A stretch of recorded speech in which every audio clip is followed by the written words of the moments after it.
Hello preppies, it's time for maths today and I hope you watched that fabulous story that I've put the link on the website for. So it was 1 is a snail and what was the rest of the title? I've forgotten already. 10 is a crab. 10 is a crab, thank you. Thank you Mrs S, I'm glad you're here to keep me on track. That's okay. Okay, so this is the activity you're going to do now after seeing that fabulous story. There was a lot of amazing animals with different feet and different amounts of feet, like 6 on an insect. But then a spider has 8 feet. So I thought a wonderful activity for you to do in your maths books could be to draw some animals and work out what their feet are, and we'll make an addition story. And that's what we're going to call them, addition story or adding story. We're adding all the feet together, just like in the book. Now, Mrs S, if you could come over and put your camera on top here so you can see what I'm doing. Yes, will they be able to see that, perfect, Mrs S? Mrs. Perfect. Ballard. All right, so the first thing I'm going to draw is I'm going to draw one of those insects. So this was a funny insect, and it had 1, 2, 3, 4, 5, 6 legs. So there we go. Oh, There's my first little insect. notice that your 6 is around the right way. I Mrs. know, Ballard. I did it the right way. I'm getting very good at doing my numbers. Okay, so 6 and I'm going to write the word and there because this is an addition story. So we're going to use these words. 6 and then I think I might use, let's see, what animal could I draw here? I might do the spider because I like the spider. So the spider has 8 legs. 1, 2, 3, 4, 5, 6, 7, 8. And then he's got some little fangy things coming out there. Ooh, He's got a creepy. grumpy face because, you know, he's a spider. Okay, so 6 and 8, and then we go is. So 6 and 8 is. Now, if you're a bit stuck here, you can either work out which has the most legs and count on from there, or you can count on using this. So there's 2 ways you could do it. Perhaps I'll show you both.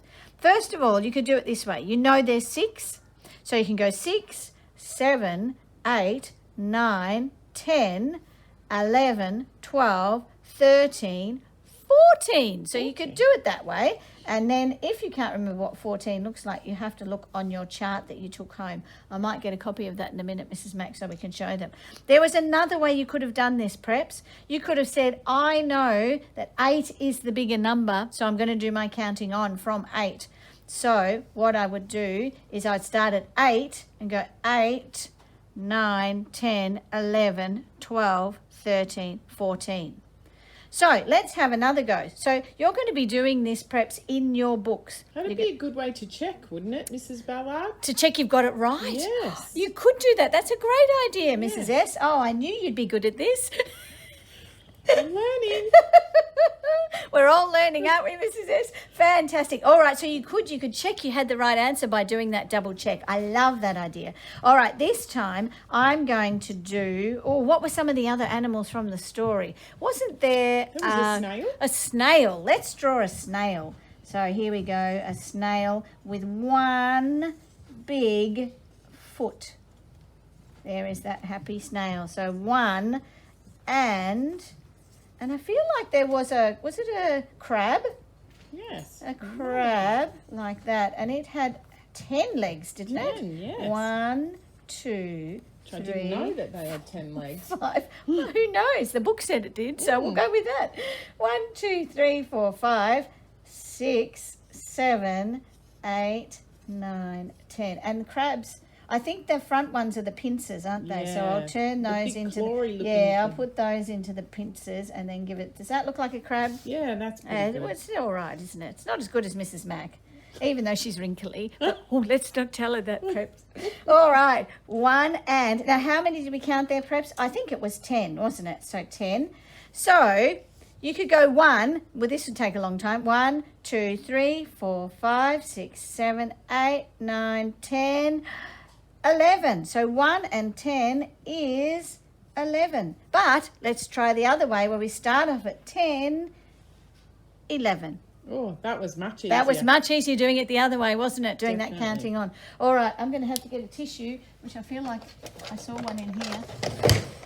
and rub this out, and we'll do one more, Preps, and then I want you to go back to your maths books and do this. Now, when you're drawing, you have to be careful when you're drawing your animals.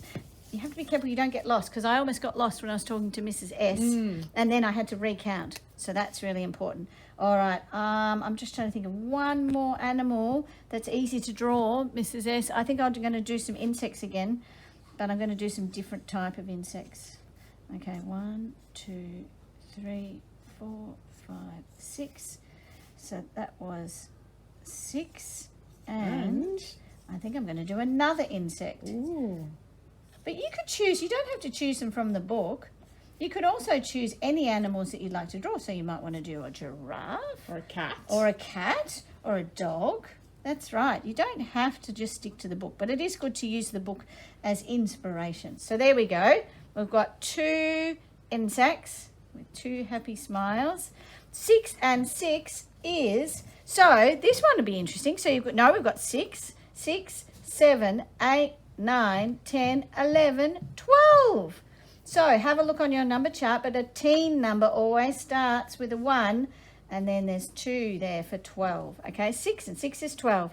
Then if we go around the other way, we know this is 6, 7, 8, 9, 10, 11, 12. That way I know you've got it right. I've got it right. I've definitely practiced. All right, Preps. Well, I think, are you ready to go back and do that in your maths books? I reckon you can do that independently. Give me a thumbs up if you think you're good. Good. All right, Mrs. S, and I'll see you tomorrow. Bye.